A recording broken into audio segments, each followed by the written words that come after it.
राधे राधे महाराज जी। महाराज जी, जैसे कि हम कथाओं में पढ़ते हैं कि साधु संत जन महापुरुष जन अपने द्वारा अर्जित किए हुए सत्कर्मों को प्रेमवश या करुणावश किसी को दुख या दर्द हो रहा है तो उसको दान कर देते हैं। वो ऐसा क्यों करते हैं महाराज जी? क्या उनके द्वारा दान करने से उनके सत्कर्म समाप्त हो जाते हैं? फिर उसका डबल फल मिलता है। हमने आपको 100 ग्राम दिया तो इसका भी तो फल होगा, तो हमको 200 ग्राम मिल गया।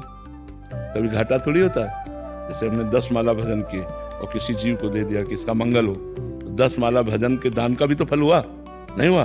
उसका फल हुआ भगवान प्रसन्न हुए। संत जन और कोई फल नहीं चाहते।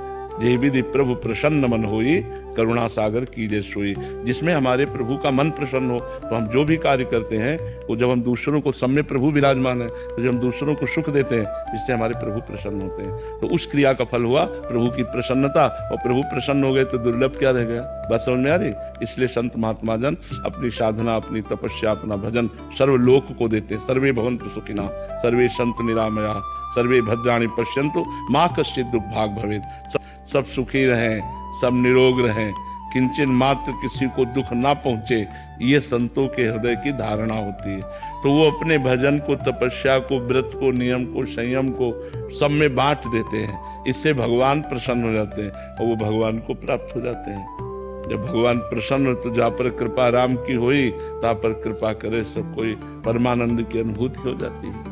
महर्षि, एक सिद्धांत में आप ही के श्रीमुख से सुना है कि मतलब आशीर्वाद के रूप में किसी को दे दिया भजन, या कोई मतलब क्रोध वृत्ति आई तो उससे भजन नष्ट हो जाता है। हाँ, वो भजन का भाव अलग है।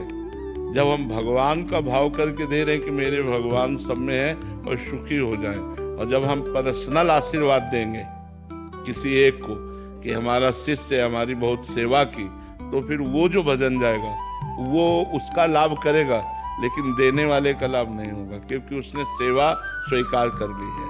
हाँ, क्या जाओ तुम्हारे पुत्र होगा, जाओ तुम्हारे, वो फिर वो भजन नहीं। तो इन दोनों में उसका जो भजन जाएगा वो भगवत प्राप्ति कराने वाला है। आशीर्वाद और शाप, ये दोनों है। तो इसमें हमारी प्रक्रिया क्या होनी चाहिए? जैसे हम किसी दूसरे को भजन दे रहे हैं अपना 10, जैसे आपने बोला भगवान सामने देखते हैं कि हमारे भगवान इस रूप में आए और उन्हीं के सुख के लिए भजन कर रहे, तो ये भगवान ये भजन आपको सुख प्रदान करे, तो उससे होता। या अगर हम ऐसा भाव ना देख पावे तो ये जीव सुखी हो जाए और इसका फल ये हो कि भगवान प्रसन्न हो जाए, तो वो हो जाएगा। उसमें मतलब स्वार्थ बुद्धि नहीं है कि इसने हमारी बहुत सेवा की, वो आपका पर्सनल राग द्वेष हो गया, तो इसलिए उससे भगवत प्राप्ति वाली बात नहीं होगी। इसीलिए जो सिद्ध महापुरुष होते हैं वो पर्सनल न किसी को आशीर्वाद देते हैं, न किसी को श्राप देते हैं, वो सार्वजनिक आशीर्वाद